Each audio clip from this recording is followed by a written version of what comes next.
नाज़रीन, breaking news share कर रहे आहियूं त सिंध हुकूमत बल्दियाती चूंडनि जे मौक़े ते सूबे जे 14 ज़िलनि में आम मोकल जो ऐलान करे छॾियो आहे। नंढी चूंड वारे ॾींहुं 24 सितंबर ते सूबे जे 14 ज़िलनि में आम मोकल हूंदी, उन हवाले सां नोटिफिकेशन बि जारी कयो वियो आहे।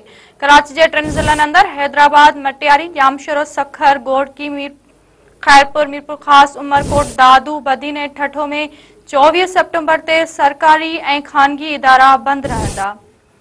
नाज़रीन, असां वाखे हिकु भेरो ही ॿीहर ब्रेकिंग न्यूज़ शेयर करे रहिया आहियूं त सिंध हुकूमत बल्दियाती चूंडनि जे मौक़े ते सूबे जे 14 ज़िलनि में आम मोकल जो ऐलान करे छॾियो आहे। नंढी चूंड वारे ॾींहुं 24 सितंबर ते सूबे जे 14 ज़िलनि में आम मोकल हूंदी, उन हवाले सां नोटिफिकेशन बि जारी कयो वियो आहे।